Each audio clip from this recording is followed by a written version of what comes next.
ଫଳ ନିଅନ୍ତୁ ଫଳ, ମିଠା ମିଠା ଫଳ।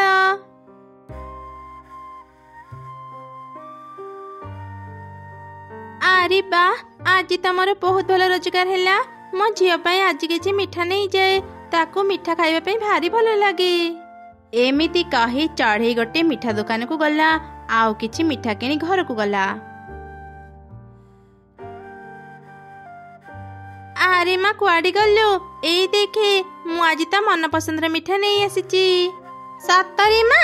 ଦିଅ ଦିଅ, ମତେ ଶୀଘ୍ର ସେ ମିଠା ଦିଅ। ମିଠା ବହୁତ ବଢିଆ ହେଇଛି ମା। ଆମେ ବହୁତ ଦିନ ହେଲାଣି ଝରଣା ଦେଖିବାକୁ ଯାଇନାହାନ୍ତି। ଝରଣା ପାଖରେ ଥିବା ଫୁଲ ବଗିଚା କଥା ମୋର ବହୁତ ମନେ ପଡୁଛି। ଚାଲ ନା ମା, ଆମେ ଥରେ ସେ ବଗିଚାକୁ ବୁଲିବା ପାଇଁ ଯିବା। ଆଚ୍ଛା ହଉ, ଆଜି ତ ରାତି ହେଲାଣି, ସକାଳ ହେଉ ଆମେ ସେ ବଗିଚାକୁ ଯିବା। ଏମିତି ସେ ରାତି ବିତିଗଲା। ପରଦିନ ସକାଳେ ଚଢ଼େଇ ଆଉ ତାର ଝିଅ ଝରଣା ପାଖ ବଗିଚାକୁ ବୁଲିବା ପାଇଁ ଗଲେ।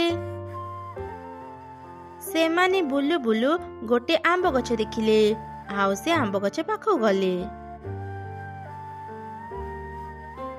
ମା ଦେଖ, ଏଠି ଗୋଟେ କେତେ ବଡ ଆମ୍ବ ପଡିଛି। ମୁଁ ଆମ୍ବ ଖାଇକି ଦେଖୁଛି, ଯଦି ଆମ୍ବ ମିଠା ଲାଗେ ଆମେ ଆହୁରି ଆମ୍ବ ଘରକୁ ନେବା। ଏମିତି କହି ଚଢ଼େଇ ଛୁଆ ଯେମିତି ଆମ୍ବ ଖାଇବାକୁ ଗଲା, ସେତେବେଳେ ଏକ ମୟୂର ସେଠାକୁ ଆସି କହିଲା, ଆରେ ଆରେ ରହିଯା, ଏ ଆମ୍ବକୁ ଖାନି, ସେ ଆସିବା ଆଗରୁ ଜଲ୍ଦି ଏଠାରୁ ପଳାଅ। ମୟୂର, ତୁମେ ଆମ୍ବ ଖାଇବାକୁ କାହିଁକି ମନା କରୁଛ? ଏ ଆମ୍ବ ଖାଇଲେ କଣ ହେବ? ସବୁ କଥା ମୁଁ ଏବେ କହିପାରିବିନି, ସେ ସବୁର ସମୟ ନାହିଁ। ଯେତେ ଶୀଘ୍ର ପାରୁଛ ଏ ଜାଗା ଛାଡି ପଳାଅ। ଏମିତି କହି ମୟୂର ଶୀଘ୍ର ଶୀଘ୍ର ସେଠାରୁ ଚାଲିଗଲା। ମାରି ଚାଲ, ଆମେ ଏବେ ହିଁ ଏଠୁ ପଳେଇବା। ନିଶ୍ଚୟ ବାଘ ଆସୁଛି, ସେଥିପାଇଁ ମୟୂର ଏମିତି କହୁଥିଲା। ଆଚ୍ଛା ଠିକ ଅଛି ମା, ଚାଲ ଶୀଘ୍ର ଏଠାରୁ ଯିବା।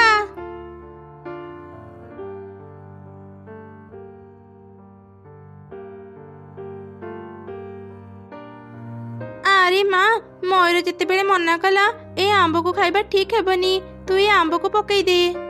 କିନ୍ତୁ ମା, ଏ ଆମ୍ବ ତ ଭଲ ଦେଖା ଯାଉଛି, ମୋର କିଛି ହେବନି, ମୁଁ ଖାଇଦିଏ। ତତେ ଥରେ ମନା କଲି ନା ଖାନି, ଏ ଆମ୍ବକୁ ଏବେ ହିଁ ପକା। ସେମାନେ ସେ ଆମ୍ବକୁ ସେଠାରେ ପକାଇ ଚାଲିଗଲେ। ସେତେବେଳେ ସେ ରାସ୍ତା ଦେଇ କାଉ ଛୁଆ ଯାଉଥିଲା। ସେ ଆମ୍ବକୁ ପଡିଥିବାର ଦେଖି ତା ପାଖକୁ ଆସିଲା। ଆରେ ବା, ଏଠି କେତେ ସୁନ୍ଦର ଗୋଟେ ଆମ୍ବ ପଡିଛି। କେହି ଏଠାକୁ ଆସିବା ପୂର୍ବରୁ ମୁଁ ଏ ଆମ୍ବକୁ ଖାଇନିଏ। କାଉ ଛୁଆ ଲୋଭ ସମ୍ଭାଳି ନ ପାରି ସେ ଆମ୍ବକୁ ଖାଇଦେଲା। ସଙ୍ଗେ ସଙ୍ଗେ ସେ ବି ଗୋଟେ ଆମ୍ବ ପାଲଟି ଗଲା। ଆଜି ମୁଁ ଜଙ୍ଗଲରୁ ଅନେକ ମିଠା ଫଳ ପାଇଲି। ସବୁଦିନ ଫଳ କିଣି କିଣି ମୋର ଅଧା ଟଙ୍କା ସରିଯାଏ। ଏବେ ମୁଁ ଆଉ ମୋ ଝିଅ ଅନେକ ଦିନ ଯାଏ ଫଳ ଖାଇପାରିବୁ। ମା ମିଟୁ ଘରକୁ ଫେରୁଥିଲା, ସେତେବେଳେ ସେ ଆମ୍ବ ଗଛକୁ ଦେଖି ତା ପାଖକୁ ଗଲା। ବା, ଏଠି କେତେ ସୁନ୍ଦର ଗୋଟେ ଆମ୍ବ ଗଛ ଅଛି। ଆମ୍ବ ଗୁଡାକ ବହୁତ ବଡ ବଡ। ମୁଁ ଗୋଟେ କାମ କରେ, ଏଇ ଗଛରୁ କିଛି ଆମ୍ବ ପାଣି ମୋ ଝିଅ ପାଇଁ ନେଇଯାଏ। ଖା ଖା, ମୋ ଗଛର ଆମ୍ବ ଭାରି ସ୍ୱାଦିଷ୍ଟ। ତୁ ଗୋଟେ ଆମ୍ବ ଖାଇକି ଦେଖେ, ସବୁ ଜାଣିପାରିବୁ। ଏ କଣ ପିଶାଚି? ବଞ୍ଚାଅ ବଞ୍ଚାଅ, ମତେ କେହି ବଞ୍ଚାଅ। ଆରେ ଆରେ, ତୁ ଡରୁଛୁ କାହିଁକି? ମୁଁ ତତେ ମାରିବିନି, ମୁଁ ତତେ ମୋ ଆମ୍ବ ଖାଇବାକୁ କହୁଛି। ତୁ ଥରେ ମୋ ଆମ୍ବ ଖାଇଲେ ସବୁବେଳେ ମୋ ଆମ୍ବ ଖାଇବାକୁ ଇଚ୍ଛା ହେବ। ମୁଁ ତୋର କିଛି କ୍ଷତି କରିବିନି, ତୁ ମୋ ଆମ୍ବ ଖାଇକି ଦେଖେ। ତୁମେ ସତ କହୁଛ ପିଶାଚି? ତୁମେ ମୋର କ୍ଷତି କରିବନି? ତୁମେ ତ ବହୁତ ଭଲ। ମୁଁ ଏ ଆମ୍ବ ମୋ ଝିଅ ପାଇଁ ନେଉଥିଲି। ମୁଁ ଘରକୁ ଗଲେ ମୋ ଝିଅ ସହ ମିଶି ଆମ୍ବ ଖାଇବି। ନା ନା, ସେମିତି ହେଇପାରିବନି। ତୁ ଏଇଠି ଆମ୍ବ ଖା, ପଛରେ ଆମ୍ବ ପାଳି ଘରକୁ ନେବୁ। ପିଶାଚି ପାଖରୁ ଏମିତି ଶୁଣି ମା ମିଟୁ ସେ ଆମ୍ବ ଖାଇଲା। ଯେମିତି ସେ ଆମ୍ବ ଖାଇଲା, ସେ ବି ଗୋଟେ ଆମ୍ବ ପାଲଟି ଗଲା। ହା ହା ହା, ଆଉ ଗୋଟେ ଚଢ଼େଇ ମିଳିଗଲା। ଏବେ ୟାକୁ ବନ୍ଦୀ କରି ରଖିବି। ଆଉ ଖାଲି 9ଟା ଶିକାର ମିଳିଗଲେ ମୋ ସ୍ୱପ୍ନ ପୁରା ହେବ। ଏ କଣ, ମୋ ଗଛରେ ଗୋଟେ ଆମ୍ବ ନାହିଁ? କିଏ ମୋ ଆମ୍ବ ନେଲା? ଏବେଠୁ ମୁଁ ଗଛ ପାଖରେ ରହିବି, ଆଉ କେହି ବି ଯେମିତି ମୋ ଆମ୍ବ ଚୋରି କରିପାରିବେନି। ସେପଟେ ଚଢ଼େଇ ଆଉ ତାର ଝିଅ ଘରକୁ ଯିବା ସମୟରେ ମିଟୁ ଛୁଆକୁ କାନ୍ଦୁଥିବାର ଦେଖିଲେ। ଆରେ ମା ଗୁଡି, ତୁ ଏମିତି କାନ୍ଦୁଛୁ କାହିଁକି? ଆଣ୍ଟି, ମା ଆଜି ଜଙ୍ଗଲ ଭିତରକୁ ଫଳ ଆଣିବା ପାଇଁ ଯାଇଥିଲେ। ଅନେକ ସମୟ ହେଲାଣି ସେ ଘରକୁ ଫେରି ନାହାନ୍ତି। ମତେ ଭାରି ଡର ଲାଗୁଛି ଆଣ୍ଟି। ଆଚ୍ଛା ଆଚ୍ଛା, ତୁ ଆଉ କାନ୍ଦିନି, ତୋ ମା ଜଙ୍ଗଲ ଭିତରେ ହିଁ ଥିବେ। ଆସେ ତାଙ୍କୁ ଖୋଜି ଦେଖିବା। ଏମିତି ସେମାନେ ମା ମିଟୁକୁ ଖୋଜିବା ପାଇଁ ଗଲେ। ରାସ୍ତାରେ କାଉ ସହ ତାଙ୍କର ଦେଖା ହେଲା। ଆରେ ଚଢ଼େଇ, ତୁମ ଝିଅକୁ ଦେଖିଛୁ? ନା ତ କାଉ ଭଉଣୀ, କଣ ହେଇଛି କି? ଚଢ଼େଇ, ମୋ ଝିଅ ସକାଳୁ ବାହାରକୁ ଯାଇଛି। ସନ୍ଧ୍ୟା ହେବାକୁ ବସିଲାଣି, ହେଲେ ଏଯାଏଁ ସେ ଘରକୁ ଫେରିନି। ଚିନ୍ତା କରନି କାଉ ଭଉଣୀ, ସେ ନିଶ୍ଚୟ କାହା ଘରେ ଥିବ। ତୁମେ ଥରେ ଚଢ଼େଇ ମାନଙ୍କ ଘରକୁ ଯାଇ ଦେଖ। ଆଚ୍ଛା ଠିକ ଅଛି ଚଢ଼େଇ, ମୁଁ ଏବେ ଦେଖୁଛି।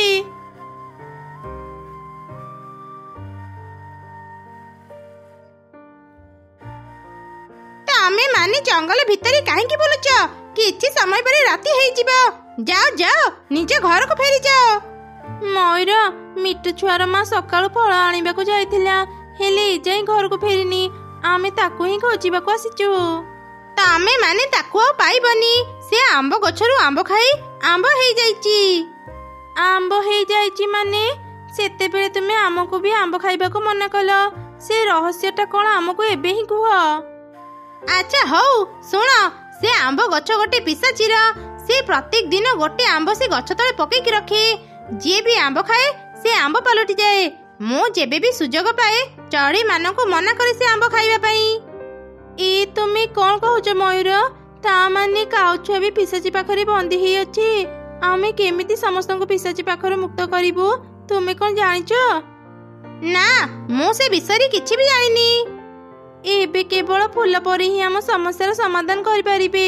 ଚାଲ ସମସ୍ତେ ତାଙ୍କ ପାଖକୁ ଯିବା।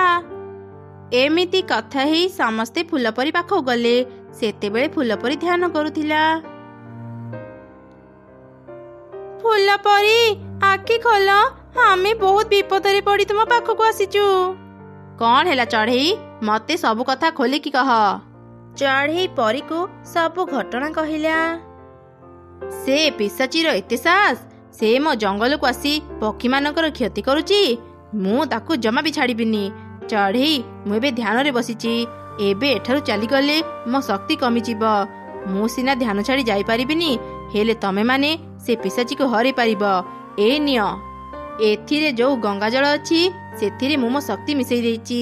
ପିଶାଚି ଯେତେବେଳେ ତମମାନଙ୍କ ପାଖକୁ ଆସିବ, ତମେ ମାନେ ଏଇ ଗଙ୍ଗା ଜଳ ତା ଉପରେ ଆଉ ସେ ଗଛ ଉପରେ ପକେଇଦେବ। ପିଶାଚି ଧ୍ୱଂସ ହେଇଯିବ। ଆଚ୍ଛା ଠିକ ଅଛି, ଆମେ ଏବେ ସେମିତି ହିଁ କରିବୁ।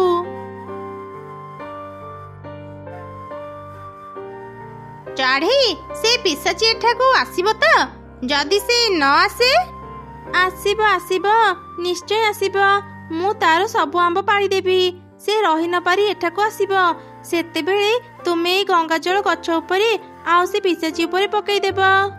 ଆଚ୍ଛା ଠିକ ଅଛି ଚଢ଼େଇ।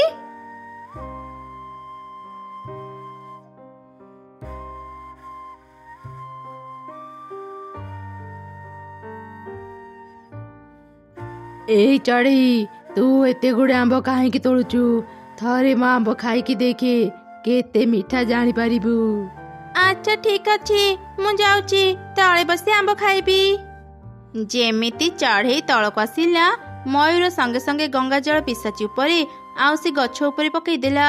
ପିଶାଚି ଆଉ ତାର ଗଛ ଧ୍ୱଂସ ହେଇଗଲେ। ଯିଏ ବି ଆମ୍ବରେ ବନ୍ଦୀ ହେଇଥିଲେ ସମସ୍ତେ ବାହାରି ଆସିଲେ। ଚଢ଼େଇ, ତତେ ବହୁତ ବହୁତ ଧନ୍ୟବାଦ। ତୋ ପାଇଁ ମୁଁ ଆଜି ମୁକ୍ତ ହେଇପାରିଲି। ଆରେ ମା, ତୁ ମତେ ଖୋଜି ଖୋଜି ଏଠାକୁ ଚାଲି ଆସିଛୁ? ହଁ ମା, ତୁମକୁ ନ ଫେରିବା ଦେଖି ମୁଁ ଅନେକ କାନ୍ଦୁଥିଲି। ସେତେବେଳେ ଚଢ଼େଇ ଆଣ୍ଟି ଘରକୁ ଆସିଲେ, ଆଉ ମୁଁ ତାଙ୍କ ସହ ମିଶି ତୁମକୁ ଖୋଜିବା ପାଇଁ ଚାଲି ଆସିଲି। ହେଲେ କାଉ ଛୁଆ ତ ଏଠି ନାହିଁ, ସେ କୋଉଠି ଅଛି? ମା, ତୁମର ମନେ ଅଛି ଥରେ ମୁଁ ଗୋଟେ ଆମ୍ବ ଗଛ ତଳେ ପକେଇ ଦେଇଥିଲି? ସେଇ ଆମ୍ବକୁ ଚିକି ଖାଇ ସେଇଠି ଆମ୍ବ ହେଇ ରହିନି ତ? ତୁ ଠିକ କହିଲୁ ରେ ମା, ନିଶ୍ଚୟ କାଉ ଛୁଆ ସେଇଠି ଥିବ। ଚାଲ ଚାଲ, ଏବେ ହିଁ ସେଠାକୁ ଯାଇ ଦେଖି ଆସିବା। ମା, ଜାଣିଛ, ମୁଁ ଗୋଟେ ଆମ୍ବ ଖାଇ ଏଠି ଆମ୍ବ ହେଇ ଯାଇଥିଲି। ହଠାତ୍ ପୁଣି କେମିତି ନିଜ ରୂପ ପୂର୍ବକୁ ଫେରିଲି ଜାଣିପାରୁନି। ଏ ସବୁ ଆମ ପାଇଁ ହେଇଛି। ଆମେ ଯଦି ସେଦିନ ଆମ୍ବକୁ ନ ଫିଙ୍ଗି ମାଟି ତଳେ ପୋତି ଦେଇଥାନ୍ତୁ ବହୁତ ଭଲ ହେଇଥାନ୍ତା। ମାନେ ତୁମେ କଣ କହୁଛ ଆଣ୍ଟି? ମୁଁ ତୁମ କଥା କିଛି ବି ବୁଝିପାରୁନି। ଚଢ଼େଇ ସେମାନଙ୍କୁ ସବୁ ଘଟଣା କହିଲା। ଆରେ ମା, ଆଉ ଦିନେ ବି ଏମିତି ଭୁଲ କରିବୁନି। ତଳେ ପଡ଼ିଥିବା କୌଣସି ଜିନିଷ ଖାଇବୁନି। ଠିକ୍ ଅଛି ମା, ମୁଁ ଆଉ ଦିନେ ବି ତଳେ ପଡ଼ିଥିବା କୌଣସି ଜିନିଷ ଖାଇବିନି। ଚାଲ ଏବେ ଘରକୁ ଯିବା। ତାପରେ ସବୁ ଚଢ଼େଇ ନିଜ ନିଜ ଘରକୁ ଫେରିଗଲେ।